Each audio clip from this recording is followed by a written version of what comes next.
ये समधी का गाड़ी गीत है, आप लोग देखिए, फुल बात जरूर कीजिएगा।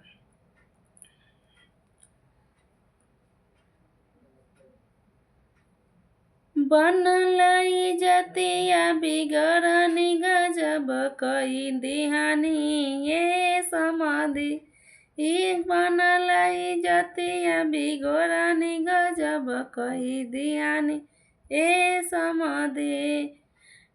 मामी के बेच के मार्शल ले आईनी, दीदिया के बेच के टेम्पू ले आईनी। बनलाई जती या बिगड़नी गजब कई दिहानी ए समाधि। गजब कई दिहानी ए समाधि। बनलाई जतिया बिगड़नी गजब कई दिहानी ये समाधि। भाभी के बेच के घोड़ा ले आइले, भाभी के बेच के घोड़ा ले आइले। ए मौगी के बेच के हाथी गजब कई दिहानी ए समाधि। गजब कई दिहानी ये समाधि। गजब कई दिहानी ये समाधि। बनलाई जतिया बिगड़नी गजब कई दिहानी ये समाधि। बनलाई जतिया बिगड़नी गजब कई दिहानी ये समाधि। घरही के बबुआ के दूल्हा बनवनी, पड़ोसी के लइका के भसुर गजब कई दिहानी ये समाधि। पड़ोसी के लइका के भसुर बनवनी गजब कई दिहानी ये समाधि।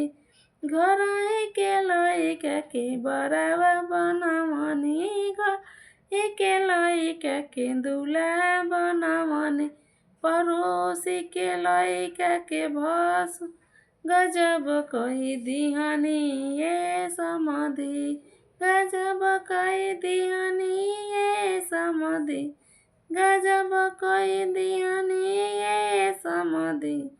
यार दारुए के नशा में ढिमलोहिनी गजब कई दिहानी ए समाधि। अरे पेप्सी समझ के पानी पियानी, पेप्सी समझ के पानी पियानी।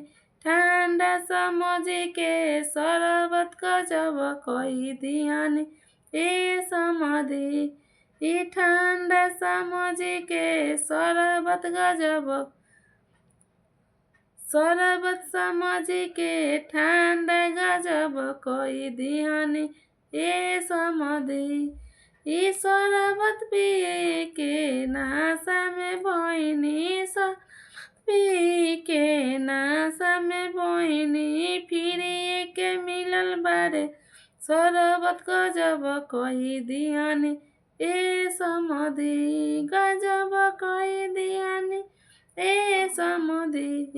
बनला जतिया बिगड़नी गजब कई दिहानी ए समाधि। बनलाई जतिया बिगड़नी गजब कई दिहानी ए समाधि।